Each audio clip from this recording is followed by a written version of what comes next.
Le DAF Fresh Morning, c'est 104.5 tonnes de bonne humeur. Tous les matins sur Urban FM. La meilleure radio de la capitale. La meilleure radio de la capitale. Vous êtes sur les 104.5 Urban FM, la station urbaine, et vous écoutez le DAF Fresh Morning. Mosley, tu as des invités. Les invités, bonjour tout le monde, bonjour DAF Fresh, René Tefana. Bonjour. Nous avons deux invités qui sont monsieur Petit Lambert Ovono, qui est évaluateur certifié des politiques publiques, et madame Lisiane Neuer, qui est analyste politique. Lisiane qui? Neuer. Ah, ça c'est... Non, la façon que tu as dit ça là, je ne me suis pas retrouvé. Qui est analyste politique. D'accord, ok. Avec eux, on parle de quoi ce matin? Avec eux, on va parler de l'ouverture de la campagne pour permettre à ceux que les uns les autres parmi nos auditeurs puissent avoir une idée de ce qu'est aujourd'hui l'ouverture de la campagne au Gabon, notamment en cette période de préparation de l'élection présidentielle qui va se passer le 12 avril prochain. On t'écoute. Lisiane, comment tu vas? Ça va. Rapproche-toi du Bonjour, micro, Fresh. s'il te plaît. Bonjour René Ruth, Bonjour, bonjour Mosley, bonjour à tous nos auditeurs. Alors, depuis le 29, nous sommes de plein pied dans la campagne électorale. Quelle est votre appréciation? On peut commencer par la plus jeune. D'accord, merci déjà pour l'invitation. Alors, la campagne est bien ouverte. Pour l'instant, elle se déroule bien. On observe différentes dynamiques, notamment, pour ma part, de ce que j'ai observé, 3 candidats principalement qui se démarquent. Nous avons Madame Zinaba Chaning Ninga, dont j'apprécie de plus en plus l'approche. Si au départ, elle était un peu timide et très dans le développement de bonnes intentions plutôt qu'un programme structuré, aujourd'hui, je trouve qu'elle prend de l'étoffe, sa campagne également. J'apprécie le fait qu'elle ne joue pas sur la vague féministe. Elle ne joue pas sur le fait que ce soit la seule femme candidate à l'élection présidentielle. Non, elle se présente comme un candidat. Elle défend ses idées. Elle est sur le terrain. Elle fait de belles rencontres avec les populations. Et je vois qu'elle prend en compte les différentes remarques et retours qui ont pu lui être faits sur sa stratégie de campagne. Et franchement, je pense qu'on est parti de la campagne anecdotique à une véritable découverte d'une femme politique sur le terrain. Et c'est à saluer. Nous avons également M. Alain-Claude Billy-Binzé, qui était attendu comme l'outsider principal, mais de mon point de vue, qui est timoré depuis le début de cette campagne. Nous avons vu qu'il a opté pour une stratégie dite de proximité. Mais je me pose la question de savoir si cette stratégie-là ne traduit pas au contraire un homme seul. Nous l'avons vu lors de les premières images de sa campagne où il apparaît seul au milieu d'une flaque d'eau dans le 2e arrondissement. Vous pensez qu'il manque véritablement d'un appareil pour l'accompagner? Je pense qu'il manque véritablement de soutien. Nous avons vu les anciens candidats réputés de l'opposition réussir à faire quand même, à créer de l'adhésion autour de leur candidature, à mettre les moyens autour pour exister, pour faire des campagnes appréciables. Je vois plutôt un candidat qui fait l'économie de ses ressources, qui maximise sur le capital qu'on lui connaît déjà, qui est le capital communication. Donc, il est beaucoup plus présent dans ses points forts. Il reste sur ses zones de confort, les conférences de presse, les lives sur les réseaux sociaux. Mais sur le terrain, c'est vraiment très, très, très timide autour de sa candidature. Ensuite, nous avons le candidat président, M. Brice Clotaire Oligui Nguema, qui là, pour moi, c'est une grosse déception. Pourquoi? C'est une grosse déception parce que nous observons un remake total de la campagne d'Ali Bongo. J'ai l'impression que c'est la campagne d'Ali Bongo où on a juste enlevé Ali Bongo et remplacé par C'est bon.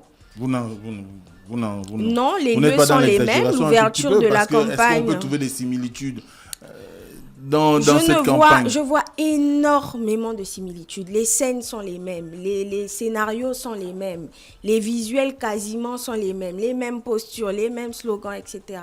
Je trouve qu'on est en train de travestir la personnalité de M. Oligui Nguema. C'est un monsieur qui s'est présenté aux Gabonais comme étant Moïse, comme étant celui qui Josué, voilà, comme étant celui qui allait conduire le peuple vers la terre promise. C'est un monsieur simple, un monsieur sans frioriture, sans strass et paillettes. Aujourd'hui, on lui fait faire une campagne où il a l'air déconnecté des populations. On lui fait dire des mots qui ne sont pas dans son vocabulaire usuel. Je vais vous prendre un exemple. Lors de son discours d'ouverture de campagne, on lui fait parler de capital humain. Quel est le Gabonais qui sait c'est quoi le capital humain? Il a même du mal à le dire. On sentait qu'il était déconnecté du discours qui a été écrit pour lui. Ce discours n'a pas été écrit pour lui. Je trouve qu'on ne doit pas travestir les candidats. On doit faire ressortir en eux ce qu'il y a de positif, améliorer, mais ne pas nous vendre quelqu'un qui n'existe pas. Aujourd'hui, le candidat Oligui ne prône plus la rupture qu'il avait, le discours qu'il avait le 30 août. Aujourd'hui, on observe sa campagne, je suis désolée, c'est un remake total de la campagne d'Ali. C'est les mêmes artistes, c'est le même scénario, c'est les mêmes scènes, c'est les mêmes prestataires, c'est les mêmes acteurs autour de lui. On se demande finalement, est-ce que il y a bien eu un 30 août au Gabon ou est-ce qu'on a juste changé d'acteur? C'est la question qu'on se pose. Après, ça peut être une stratégie politique. On attend de voir le dénouement de tout ça. Et surtout que les états-majors de campagne soient à l'écoute des retours des Gabonais, des retours des analystes, parce que nous sommes là pour faire des analyses froides et sans parti pris. Comment vous trouvez les propos permettre également aux candidats de s'ajuster. Comment vous trouvez les propos du docteur Iloko lors de ses descentes sur le terrain, quand il parle parfois de la communauté pongouais ou encore qu'il aime bien les femmes parce qu'il sait voter et autres? Alors, il faut savoir que chaque candidat joue sur, on va dire, ses points forts. Monsieur Iloko a toujours été connu pour avoir un certain franc-parler ou d'avoir des positions parfois proches de l'humour. Donc, je ne l'ai pas cité comme étant un candidat qui se démarque justement à cause de ça, parce que nous sommes dans une échéance sérieuse. Les Gabonais sont face à des défis sérieux et je pense que l'humour, oui, de temps en temps, mais à toutes les sauces, non. Surtout jouer sur les fibres ethniques, etc., dans un contexte où ça a parfois été tendu, ce n'est pas forcément la bonne approche pour un candidat à l'élection présidentielle. Moi, particulièrement en tant qu'analyste, je place la candidature de M. Iloko dans les candidatures anecdotiques. Monsieur Comment Petit... ça, anecdotique? Je pense que M. Iloko, vous savez, plusieurs personnes se présentent à des élections présidentielles, pas forcément pour les gagner, mais pour se positionner, pour exister, pour exister. Je pense que c'est le cas de M. Iloko. Je ne vois pas en lui, c'est-à-dire à aucun moment il ne parle de projet clair, à aucun moment il ne structure sa pensée. On ne voit pas de proposition claire pour le Gabon. Il se limite à faire des blagues en public. Oui, je suis le candidat des médecins, que les médecins votent pour moi. Oui, je suis le grand frère de Zita Oligui Nguema, c'est ma petite sœur. Donc, mon beau-frère, vous donnez une partie des voix à mon beau-frère, une partie, vous me donnez. En fait, il n'y a rien de sérieux dans ce qu'il est en train de faire. Alors qu'une élection présidentielle, c'est un moment sérieux. Nous devons là choisir la personne qui va conduire la destinée du Gabon pour les 7 prochaines années. Dans 7 ans, je ne serai plus jeune, j'aurai déjà sensiblement bientôt la quarantaine. Je pense que si je dois choisir quelqu'un pour conduire le pays pendant 7 ans, je dois le faire de façon sérieuse et de façon raisonnée. Et pour l'instant, le candidat Iloko, malheureusement, ne rentre pas dans ce schéma-là. Monsieur Petit-Lambert Ovono, vous qui êtes évaluateur des politiques publiques et qui observez énormément la société, les dynamiques au niveau de la politique au Gabon, est-ce que vous partagez le même ressenti que Madame Neye? Pas du tout. Pas du tout parce que lorsqu'on va aller à l'élection présidentielle, on étudie le contexte du pays. Quel est le contexte du Gabon? Le contexte du Gabon est caractérisé par des ethnies.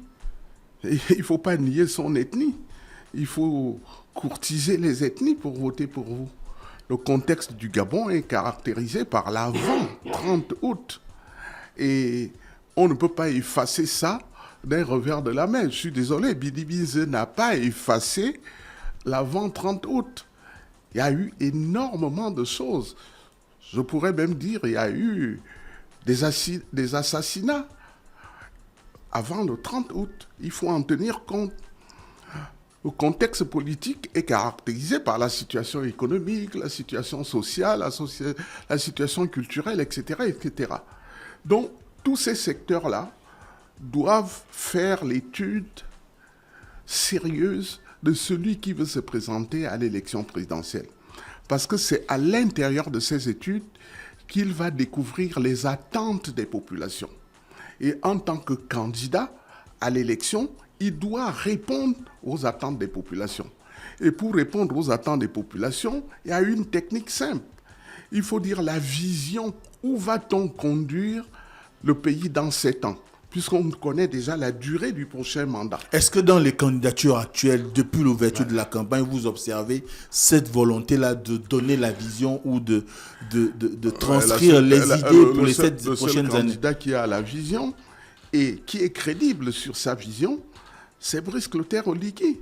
Il a une vision parce que, regardez déjà, il suffit de faire l'évaluation, le bilan de ces 18 mois de gestion. N'est-ce pas un discours partisan, monsieur Petit Lambert Ovono ? En tant qu'évaluateur, j'ai ici sous mes yeux les différents critères sur lesquels on doit évaluer un projet. Le premier critère, c'est la pertinence. La pertinence veut dire le projet que je propose aux populations. Si on le réalise, est-ce que ça répondrait concrètement aux attentes des populations ? Ensuite, il y a le critère de cohérence. Il faut être cohérent. Il ne faut pas dire quelque chose et son contraire. Il ne faut pas se passer pour crédible alors qu'on ne l'est pas. Ensuite, il y a le critère de faisabilité. Le critère de faisabilité, c'est quoi ? Le critère de faisabilité, ça veut dire quelles sont les ressources. Et il y a 3 types de ressources pour conduire un pays. Les ressources humaines sont les premières ressources. Les ressources matérielles, ce n'est pas les finances qui sont en 2e classe. C'est les ressources matérielles dont on dispose. Et le 3e type de ressources, c'est les ressources financières, environnementales et communicationnelles. Donc je disais, il faut la vision. Le candidat montre la vision où il veut conduire notre pays dans les 7 prochaines années. Ensuite, il détermine les objectifs. C'est quel objectif il veut atteindre? C'est quel objectif? Si quelqu'un dit que je veux développer l'infrastructure routière au Gabon, il faut le dire que je veux développer l'infrastructure routière. Je veux développer l'agriculture. Je veux développer la protection alimentaire. C'est ça ce qu'on appelle les objectifs. Et de ces objectifs, on tire les résultats. Quels résultats on va atteindre? Si on dit, nous voulons que chaque année, il y ait 100% d'admis au baccalauréat. C'est un objectif que nous voulons. C'est un résultat que nous voulons. Mais maintenant, pour atteindre 100% au baccalauréat, on fait quoi? On fait la stratégie. La stratégie, ça est un mot militaire qui a été inventé par eux pour dire comment je dois faire pour gagner la guerre.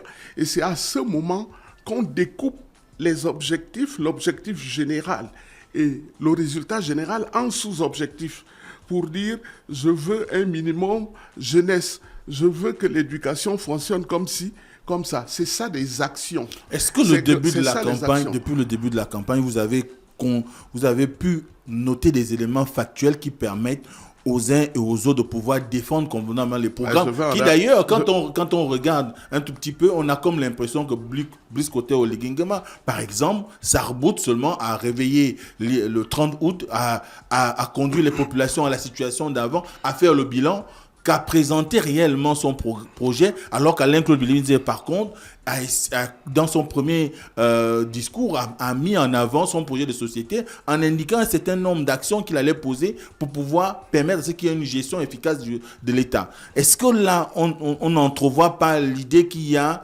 peut-être comme Madame Neuer le disait tout à l'heure, d'un côté, on a quelqu'un qui semble timoré, mais qui a quand même des idées sur le plan de la communication. Et de l'autre côté, on a un autre qui a une effervescence autour, mais qui se retrouve peut-être dénaturé. Vous refusez le contexte dans les deux cas.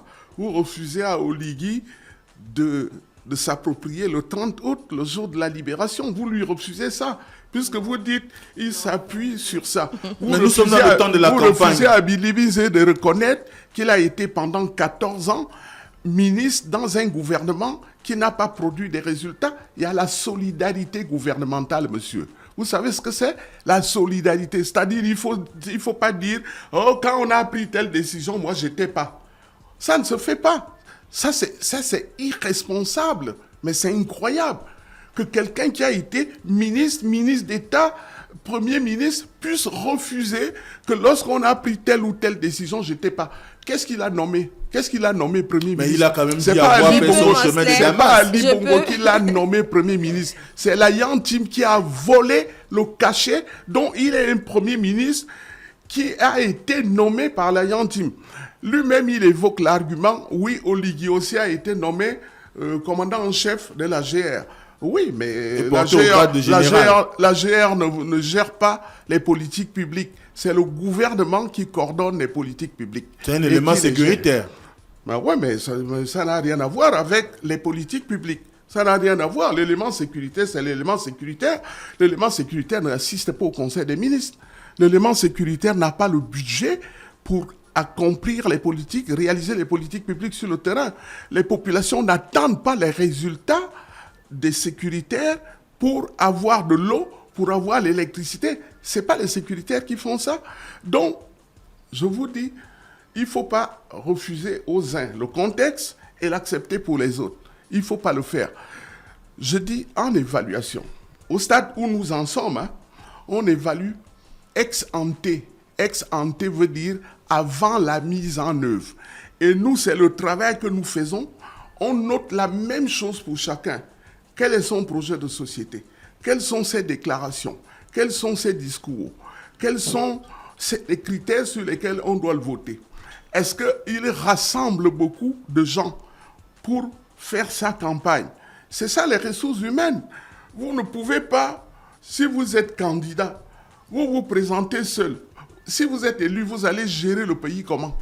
Vous allez tout recommencer à zéro alors que le projet de société, c'est quelque chose que vous présentez au peuple, à la population, et tous ces éléments sont notés et ils vous votent pour ça. Vous ne pouvez pas improviser. Je parle de M. Bidi Binze, pourquoi? Parce qu'il est, en termes de communication, l'un de ceux que les gens écoutent le plus. Il parle beaucoup.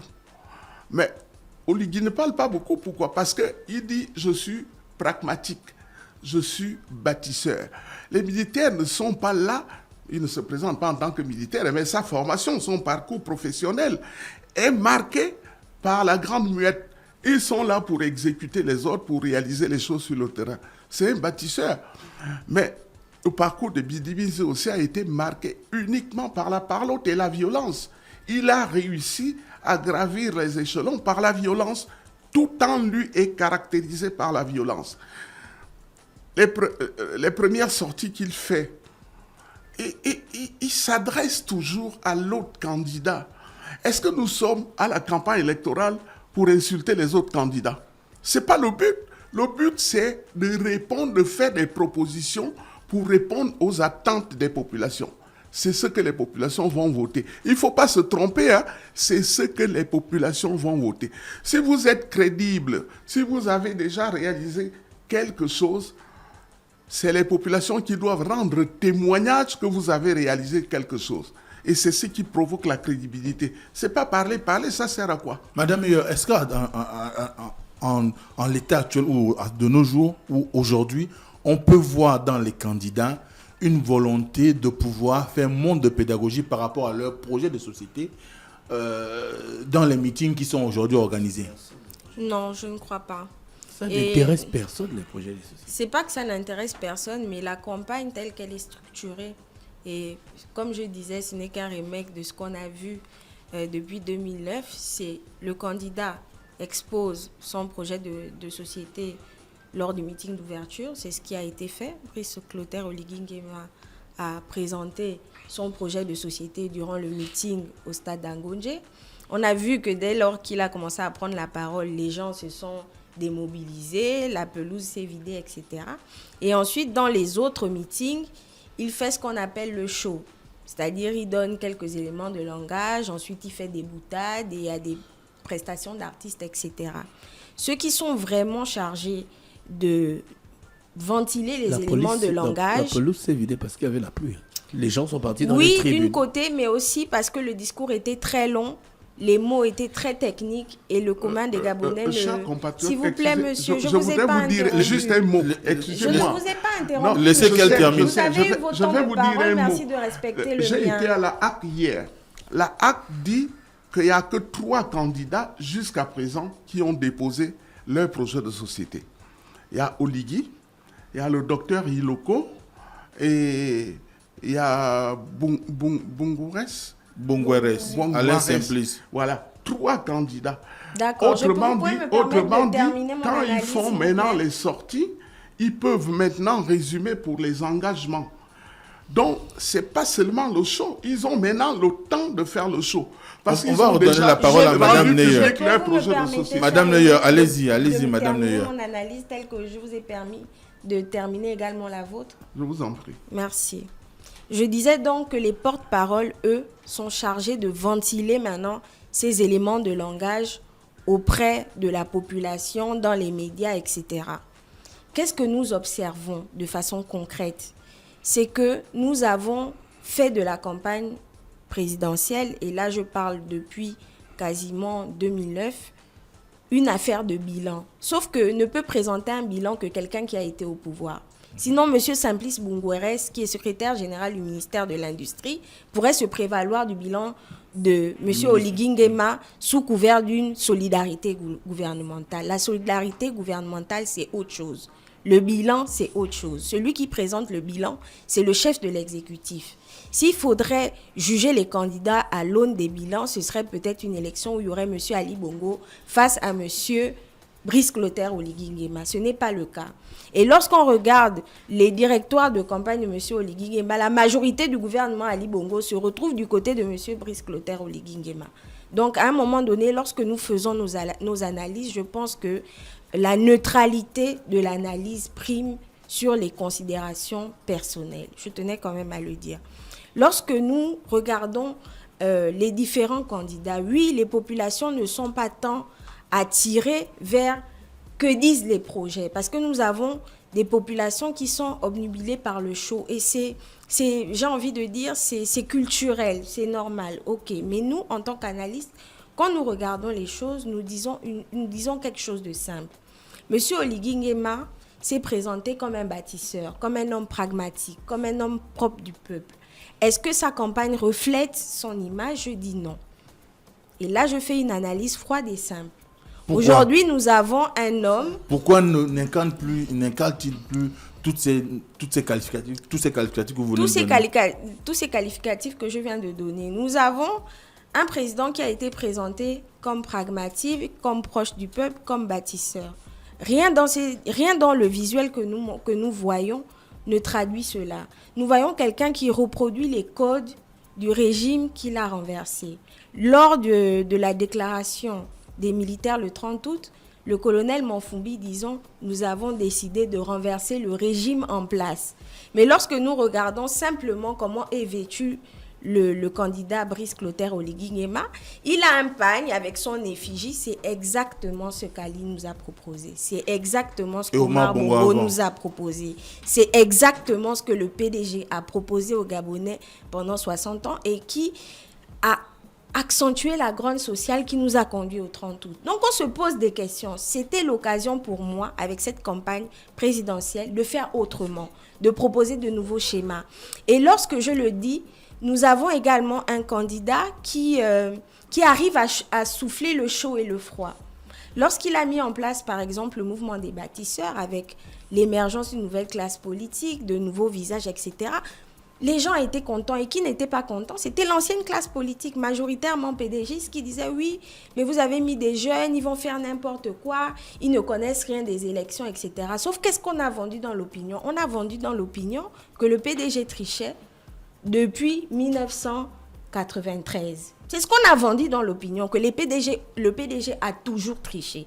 C'est ce qui nous a été dit, c'est avec ça qu'on a grandi. Mais comment on fait lorsqu'on dit qu'on veut des élections crédibles et qu'on rassemble, entre griffes, tous les tricheurs avec soi? On a parlé d'inclusivité. Oui, l'inclusivité, mais lorsque vous êtes venu avec un discours qui fait la promotion des valeurs, qui fait la promotion d'un renouveau, qui fait la promotion de nouvelles pratiques, parce que le candidat également le dit. Il le dit qu'il veut mettre la fin aux mauvaises pratiques, mais qu'en même temps, il prend les figures de proue de ces mauvaises pratiques pour le mettre autour de lui. Il y a un problème au niveau de la cohérence du message qui est envoyé. Et ça se lit, je ne sais pas si vous faites comme moi l'analyse des commentaires, lisez les commentaires des Gabonais. Beaucoup ne se reconnaissent pas dans ce qui est fait actuellement autour de la campagne du président de la République. Mais, comme je l'ai dit, il peut s'agir d'une stratégie politique qui a été mise en place. Nous attendons voir ce que ça va donner. Pour l'instant, c'est le candidat favori. Il jouit d'une crédibilité populaire. Les Gabonais l'aiment naturellement. Il faudrait qu'il puisse incarner véritablement son discours. Monsieur Petit-Lambert, c'est la dernière question. Est-ce qu'aujourd'hui, la trop grande proximité ou bien le mariage entre Oligui Nguema et le Parti démocratique gabonais... Non, il n'y a pas de mariage. Moi. Ne lui pose pas change ton vocabulaire. Il n'y a aucun mariage. Change ton vocabulaire. Est-ce que ça ne lui pose pas de problème aujourd'hui au niveau de l'opinion? Ça ne cause aucun problème. Oligui Nguema a déposé son projet de société à la HAC. C'est là que tout le monde doit déposer. 3 candidats sur 8, 5 candidats sur 8 n'ont pas déposé. C'est de la faute d'Oligui. Oligui, ce qu'il a écrit dans son projet de société, c'est ce qu'il explique dans ses meetings. Je signale que les images parlent. Vous voyez l'engouement. Mais les images parlent aussi en 2023. On connaît la suite. Oui, mais on connaît le résultat. Mais pourquoi Billy Binze ne revendique pas ce résultat? Il était là-dedans. Vous n'allez pas l'exclure. C'est ça le contexte. Je vous le répète, il faut être cohérent. C'est un critère d'évaluation. Il faut être cohérent. Tout le monde regarde le contexte et il donne ce qu'il propose aux populations parce que c'est elles qui sont les maîtres. Oligui Nguema, ce qu'il a écrit dans son projet de société, c'est ce qu'il dit pendant les meetings. Je vais séparer la société d'énergie et d'eau du Gabon en 2 entités. La société d'électricité et la société d'eau. Au Canada, aux États-Unis, en France, il y a EDF, Électricité de France, et Suez qui s'occupe de l'eau. Donc, c'est une proposition concrète. Je vais créer une banque entrepreneuriat pour les jeunes. Elle est déjà créée. Maintenant, je vais la doter de 20 milliards pour que les jeunes puissent réellement créer des emplois. Et on a estimé 20 000 emplois au début et 160 000 à la fin. C'est des choses très concrètes. Je n'ai pas besoin de citer tout ça. Et en plus, il est crédible parce qu'il a travaillé 18 mois, je dis bien 18 mois, et il y a les résultats concrets qui sont là. Tout le monde a le visage rayonnant maintenant au Gabon. Tout le monde. Le 29 août, vous étiez coupé d'Internet. Le 29 août, vous étiez coupé d'Internet. Billy Binze et Ali Bongo. Il a mis le bulletin unique, mais enfin, c'est unique, et dire que comparer Oligui à Ali Bongo, c'est insultant pour les Gabonais. C'est insultant. C'est inacceptable, c'est insultant. Oligui, il fait ce qu'il dit. Et nous avons les preuves. Les populations gabonaises le prouvent en s'amassant pendant ces meetings. Donc, il faut quand même, je veux bien qu'on fasse des analyses, mais il faut toujours se dire, est-ce que les Gabonais eux-mêmes sont contents? Parce que c'est les meilleurs témoins pour juger les différents candidats. Ce n'est pas nous. Bon, je suis qu'une voix. Elle n'est qu'une voix. Nous sommes tous une seule voix. Je termine. Ma mère avait dit à mon père avait beaucoup de femmes et beaucoup d'enfants. Aux élections de 90, mon père, le matin, il dit qu'il donne des consignes de vote à sa famille. Il appelle ses enfants, ses femmes et tout. Il leur dit, aucune voix ne doit manquer au PDG. J'avoue, mon père était BDG de Léon Ba et PDG d'Ali Bongo. Omar Bongo. Donc, on va... d'Omar Bongo, merci. Donc, on va aux élections. C'est formidable. Mon père était vice-président du bureau de vote représentant le PDG. Sa première fille, dont ma grande sœur, vice-président du bureau de vote représentant le RNB, puisque j'étais l'un des fondateurs du RNB avec Mba Bessol à Paris. Ils vont faire le vote dépouillement à 17h30. PDG, 0 voix. Oui, PDG, 0 voix. Et mon père, que dire à sa première fille, Agathe, qu'est-ce que vous avez fait de ma voix? Mais les gens lui ont demandé, mais vous-même, vous avez... Nous sommes ici au studio. Mon père a voté qui? Mon père a voté qui? Il avait Mon père voté a voté qui? l'opposition. Parce que ma mère avait averti, quand il donnait ses consignes, que mais tu nous demandes, aucune voix ne doit manquer au PDG. Mais il paraît qu'on va à l'isoloir là-bas, non? Mais à l'isoloir, On est seul. on est seul. seul. Tu es avec moi que sous le drap, nous deux. Mais à l'isoloir, on est seul que devant Dieu et ma conscience. Donc, le meilleur arbitre des élections, c'est l'électeur gabonais. Et la première preuve, c'est leur engouement, c'est le témoignage qu'ils rendent. Nous ici, on cogite, c'est bien, je félicite ma compatriote, mais sincèrement, les Gabonais sont contents depuis le 30 août. Oui, les Enerut, Gabonais Nido. sont contents. Oui, on avait le sponsor et le jeu concours emmené par Nido. La question était combien de tasses de lait Nestlé Nido est-il conseillé de prendre par jour? La réponse est 2 tasses.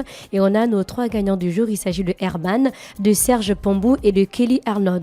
Herman, Serge Pambou, Kelly Arnaud, on vous contactera pour récupérer vos lots offerts par Nido. L'horoscope des auditeurs. Chers auditeurs, on se quitte avec l'horoscope suivi d'une citation. Le DAF Fresh Morning, c'est 104.5 tonnes de bonne humeur. Tous les matins sur Urban FM. La meilleure radio de la capitale. La meilleure radio de la capitale.